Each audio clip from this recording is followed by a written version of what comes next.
Halo sahabat, Assalamualaikum.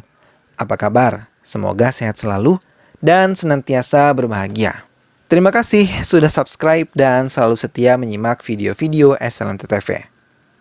Semoga Tuhan Yang Maha Kaya selalu memberikan rezeki yang berlimpah untuk sahabat semua.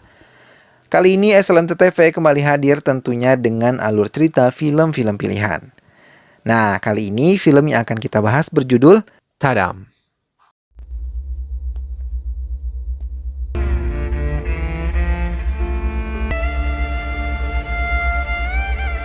Tanpa berlama-lama lagi, langsung saja kita simak, ini dia alur ceritanya.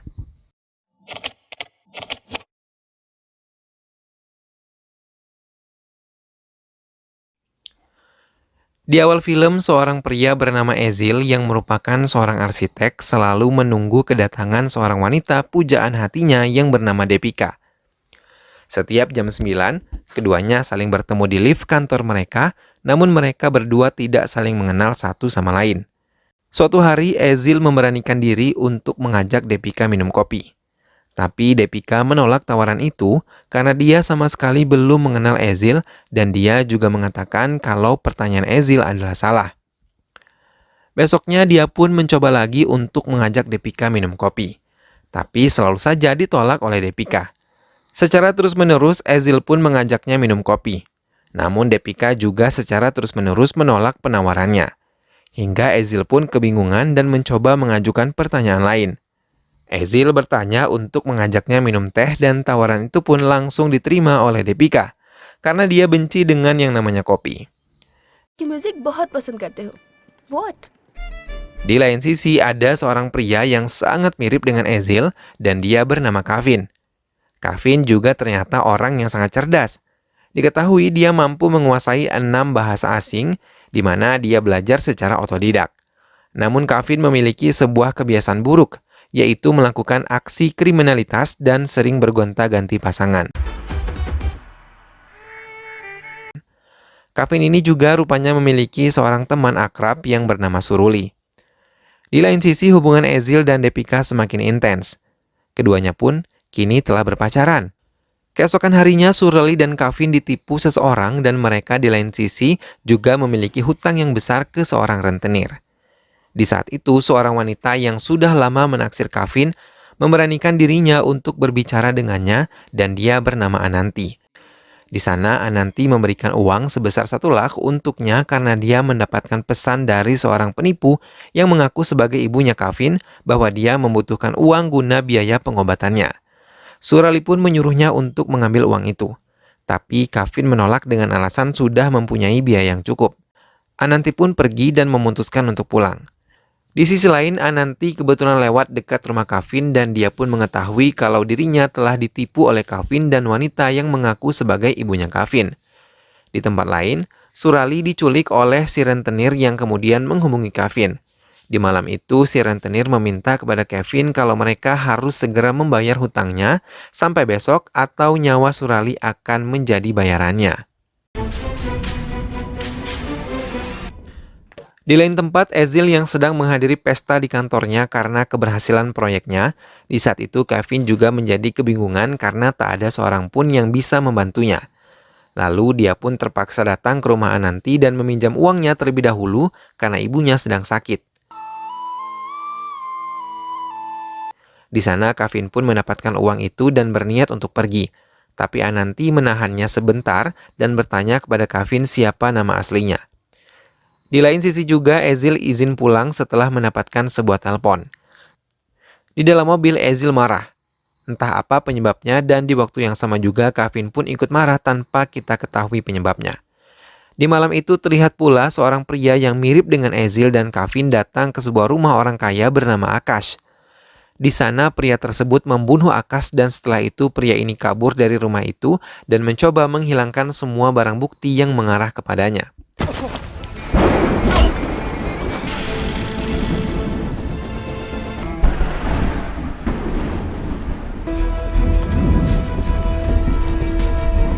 Besoknya para polisi pun datang setelah mendapatkan laporan dari pembantu rumah tangganya Akash. Di sana juga mereka berasumsi bahwa pembunuhan ini terjadi karena pelaku terlilit masalah ekonomi. sebab mereka mendapati kalau berangkas milik Akash ditemukan dalam keadaan kosong. Di waktu yang sama, Kevin pun membayar hutangnya ke rentenir itu dan mengembalikan uang yang ia pinjam kepada Ananti. Keesokan harinya, polisi Malar mendapati sebuah foto dari si pelaku yang tertangkap kamera pengawas. Dan ketika kepala polisi melihatnya, dia sangat senang karena dia mengira kalau orang tersebut adalah Ezil. Sebab Ezil pernah membuat masalah dengan si kepala polisi tersebut. फंस गया ये तो। Segera setelah itu mereka pun mengirim para polisi untuk membawa Ezil ke kantor polisi. Di sana Ezil ditahan berjam-jam dan akhirnya kepala polisi datang menemuinya. आपको क्या चाहिए sir? Di saat itu mereka bertanya tentang Akash. Namun Ezil mengaku dirinya tidak sama sekali mengenal seseorang bernama Akash. Lantas si polisi pun memukulinya.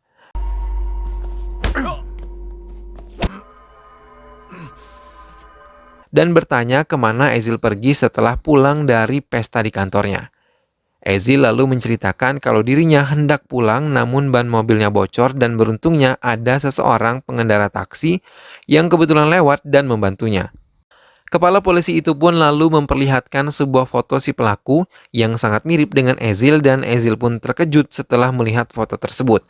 Lalu mereka pun mengurungnya. Setelah beberapa waktu, datang seorang pria yang mabuk di jalanan dan menabrak mobil polisi sehingga dia pun dibawa ke kantor polisi dan pria itu adalah Kevin. Kepala polisi dan Malar pun terkejut melihat Kevin dan Ezil sangatlah mirip dengan wajah si pelaku pembunuhan Akash. Setelah mereka pun melakukan interogasi terhadap Kevin, di sana Kevin mengaku kalau dirinya tak mengenal pria yang bernama Akash dan pada malam itu dia menjenguk Surali yang sedang sakit dan menginap di rumahnya. उस दिन बीमार था तो अपन दवाई लेने गया था फिर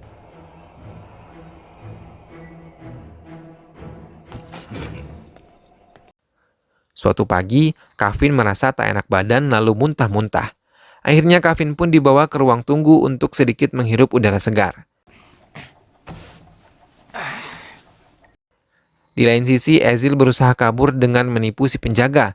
Teriakan penjaga terdengar sampai ke ruangan Kevin berada dan Kevin pun menyadari kalau ada tahanan yang berniat kabur. Kemudian ketika Ezil berlari di depannya, Kevin pun langsung menggunakan kakinya agar Ezil terjatuh. Ezil sedikit terdiam ketika melihat Kevin. Begitu juga dengan Kevin. Namun keduanya langsung bertengkar di sana karena mereka sudah muak di penjara dan berpikir kalau hal tersebut bukanlah ulah diri mereka sendiri. Polisi pun mencoba untuk melerainya, tapi tak berhasil dan bahkan salah satu polisi harus terkena tusukan dari Kevin. Ezil yang melihat dirinya juga akan ditusuk pun langsung membantingkan dirinya ke atas meja. Kevin tidak tinggal diam.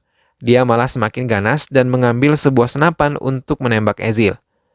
Namun tembakan itu tak memiliki peluru dan Kevin pun berusaha membunuh Ezil dengan pisau yang berada di senapan itu.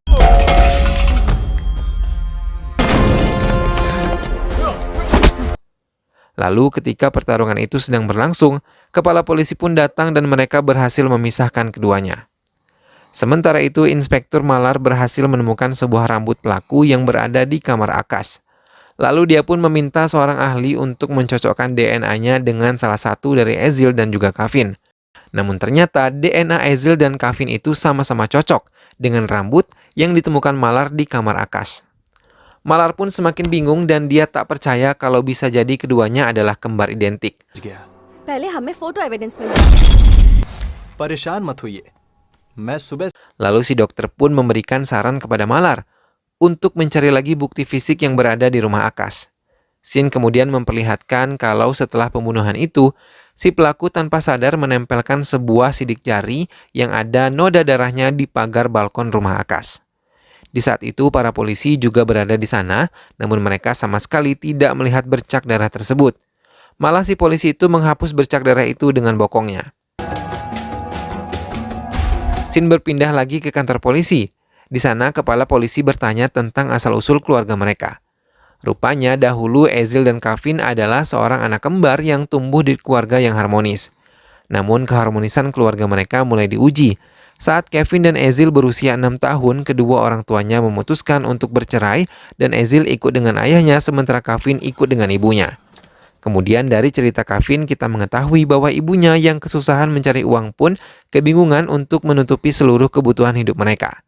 Sementara ayahnya Ezil tidak terlalu terbebani akan hal itu. Di lain sisi, ibunya Kavin mulai terjun ke dunia perjudian agar dapat menutupi biaya hidupnya. Suatu hari, ibunya Kavin mulai stres dan depresi akibat dirinya yang tidak kunjung menang dan malahan gajinya selama sebulan habis tak tersisa.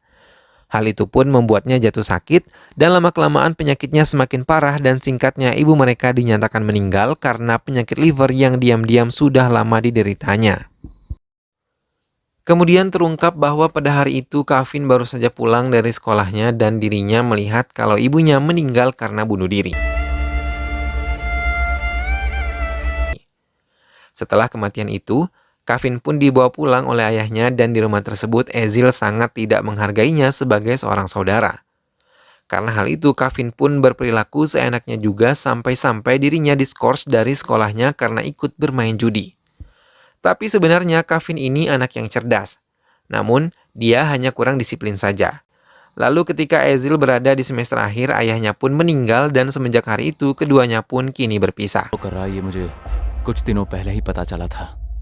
Suatu hari, Ezil yang baru pulang dari kantornya melihat kalau Kavin baru saja mengambil sesuatu dari rumahnya. Di sana dia mengira bahwa Kavin mencuri cincin yang akan dia berikan kepada Depika. Lantas Ezil pun memanggil polisi dan menuduh Kavin sebagai pencurinya. Kavin disiksa tanpa ampun selama 2 hari. Para polisi sama sekali tidak menemukan cincin yang Ezil maksud. Kemudian Kavin pun menghubungi Ezil dan memberitahu bahwa dia hanya mengambil foto ibunya dan tidak mengambil cincin yang Ezil maksud. Lalu untuk membuktikan perkataannya, Kavin pun menyuruh Ezil mengecek sendiri laci meja dan benar saja dia pun menemukan cincin yang akan diberikan kepada Depika. Sebelum telepon itu dimatikan, Kevin menegaskan bahwa dirinya menderita patah tangan dan kencing darah akibat disiksa oleh para polisi dan dia juga mengancam Ezil kalau dirinya akan membalaskan dendamnya kepada Ezil. फंसाना चाहता है। सर एक बात बोलूं? Lalu di saat itu Malar mengetahui dari rekannya kalau kepala polisi berniat menjebak Ezil dengan menyuruh Kavin untuk memegang brankas milik Akash. हुई थी jewellery store में। आकाश Lalu, pernyataannya juga diperkuat dengan Kavin yang ternyata membayar hutang pada debt collector sebesar 9 lakh dengan uang hasil perjudiannya dengan temannya yang biasa dilakukan setahun sekali. Dengan taruhan sebesar 1 lakh, namun hari itu Kavin berhasil menang dan membayar hutangnya untuk membebaskan Surali. Kepala polisi pun senang dan berniat untuk memvonis Ezil sebagai tersangka. Namun di saat yang sama, supir taksi yang membantu Ezil pada malam itu datang ke kantor polisi dan hal tersebut dapat menjadikan alasan kalau Ezil sama sekali tidak bersalah. Kepala polisi menjadi putus asa. ठीक है, आप जा सकते हैं। Case solved. Lalu singkatnya kasus itu pun berlangsung selama 8 bulan tanpa titik terang. Dan kini para polisi sedang melakukan sidang untuk menentukan siapa pembunuh yang sebenarnya. Lalu diketahui pula bahwa hakim tak bisa memenjarakan keduanya begitu saja. Jadi dia memutuskan untuk menutup kasus tersebut. ये गुनाह है, उसे हम सजा नहीं दे सकते हैं ना। दोनों को रिहा करने के अलावा और कोई रास्ता नहीं है। Sin kemudian memperlihatkan kalau Malar dan polisi lain sedang beres-beres untuk pindah ke kantor polisi yang baru. Di saat itu Malar malah menemukan foto Depika milik Ezil. Di saat itu dia pun teringat kalau dahulu Ezil pernah diperlihatkan foto si pelaku pembunuhan, namun dia tak bereaksi apa-apa ataupun mengucapkan kalau itu adalah saudara kembarnya. Lalu terungkap bahwa ternyata Ezil mendengar kabar kalau Depika diculik seseorang dan dirinya menanyakan langsung ke sahabatnya yang bernama Divya. Di sana Divya mengatakan yang sebenarnya, bahwa dia mengetahui kalau Depika dibawa oleh seorang pria yang bernama Akash. Jadi Akash adalah teman Depika semasa mereka masih duduk di bangku SMA. Rupanya Akash juga memiliki perasaan yang sangat dalam kepada Depika. Begitu juga Depika. Namun kisah romantis mereka harus terhenti ketika Depika mengenal Ezil. Hati Akash pun menjadi hancur. Dia akhirnya mengambil sebuah keputusan dengan memasukkan obat tidur di minuman Depika saat pesta ulang tahun temannya. Lalu ketika itu Akash pun membawa Depika ke sebuah hotel dan selama 2 hari dia memperkosa Depika di sana. Namun karena sekarang Depika sudah tidak mencintai Akas lagi, dia pun memilih untuk tidak makan dan pada akhirnya Depika pun meninggal. Kemudian Akas yang mengetahui Depika telah tewas pun langsung membayar polisi dengan seluruh uang di berangkasnya guna menutup kasus tersebut. Namun di suatu malam, Ezil yang mendapatkan alamat Akas dari Divya segera datang menemuinya dan membunuh Akas tanpa ampun. Setelah itu, Ezil pun ditangkap dan dicurigai menjadi tersangka. Tapi waktu itu juga Kevin kebetulan dibawa ke kantor polisi karena menabrak mobil polisi dan dia malah dijerat dengan kasus yang sama seperti Ezil. Di sana, Kevin menyadari kalau dirinya pasti dijerat dengan kasus yang sama seperti Ezil. Lalu polisi malah membayar seseorang untuk menjadi saksi sebagai supir taksi yang membantu Ezil. Karena dia ingin melindungi Ezil sebab si kepala polisi berusaha menuduh Ezil. Dan karena hal itu, kini polisi pun tak mengetahui siapa pembunuh yang sebenarnya dan mereka berdua pun dibebaskan. Scene kemudian berpindah ke sebuah tempat dan memperlihatkan kalau Ezil dan Kevin sedang berbicara berdua. Di sana Kevin mengungkapkan kalau dia sebenarnya tidak ingin membantu Ezil, namun dia membantu Ezil karena ibunya. Dahulu ibunya sering mengingatkan dirinya agar membantu saudaranya dalam masalah apapun. Dan hari itu Kevin berniat membantu Ezil karena amanah dari ibunya tersebut. Lalu Kevin juga mengungkapkan kalau dia akan menikah dengan seorang gadis pujaan hatinya yang bernama Ananti.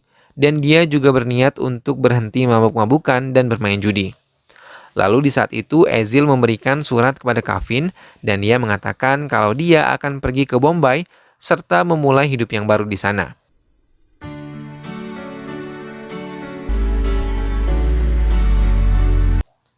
Ketika Ezil telah pergi, Kevin pun membuka surat itu yang berisikan foto dirinya dengan Ezil dan juga ibunya. Film kemudian ditutup dengan Ezil yang memulai kehidupan barunya di Bombay dan Kevin yang kini telah hidup bahagia dengan Ananti lalu film pun selesai. Itulah tadi alur cerita dari film Tadam. Semoga kalian semua terhibur setelah menyimak alur cerita film ini. Sampai berjumpa lagi di alur cerita film yang lainnya. Dukung terus SLMT TV dengan cara klik like, komen, share, dan juga subscribe. Sampai ketemu lagi sahabat, sehat selalu, wassalamualaikum.